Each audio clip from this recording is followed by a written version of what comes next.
at that time, it was very interesting to see some of the greats still around, like Christian Dior, Givenchy, whom I liked enormously. And although at Givenchy I only bought things at the boutique, Hubert would come himself in his white coat and take the measurements and fit the things. I mean, people had that kind of politeness and gentility.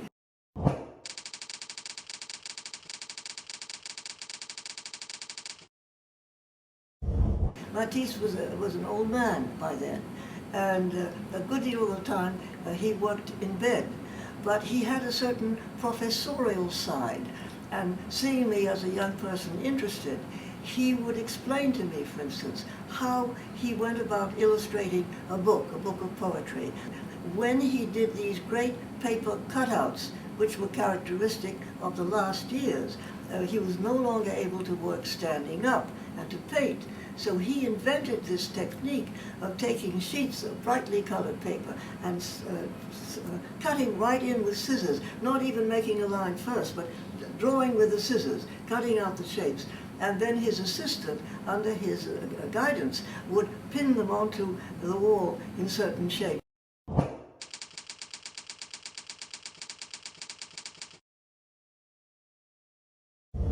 Well, very definitely, very definitely. It doesn't mean that you're going to copy a toga from a Greek sculpture, but certainly what is in the air for the arts will reflect in what's in the air for the designers. And I think the designers are very sensitive to what is going on.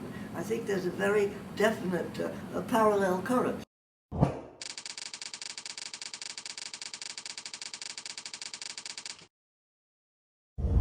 Some people knew of my magazine, and next thing I knew, they had put me onto a lecture stage, and I started in. And finally, to me, the two images on the screen were like the left-hand page and the right-hand page of my magazine. So putting a lecture together for me was very much like doing the layout of a book. And it was always the visual that counted. So it wasn't just art historical, that this was more or less the same period. You had to balance nicely. What I decided early on was that it was really a performance, and that I wasn't going to be an art historian in a little black dress who just sort of crept onto the stage. I thought it's a performance, and people are nice enough to come and see you and hear you. From the very beginning, really, I tried to wear something appropriate, not a costume, but sometimes the dress was sort of in the feeling of the period. For instance, when I lectured on Proust, I had a dress by Oscar de la Renta that was sort of pale mauve taffeta, the kind of color that a Proustian heroine might have worn. So I didn't push it too far. When I lectured on Frida Kahlo, whom I knew very well, I had lived in Mexico, and she gave me a big blue rebozo. You know, that's one of those big shawls. So I could come on stage in a rebozo and, you know, fling it over my shoulder.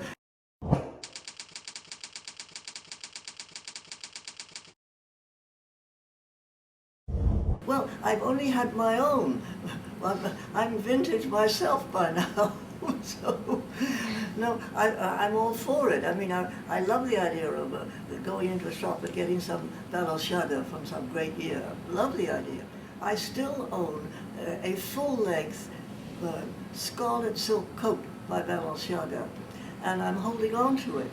I don't get much chance to wear it, but various people in the vintage clothes business have contacted me and have their eye on me because of this wonderful Balenciaga full-length coat. It's like a cardinal's coat, full-length scarlet.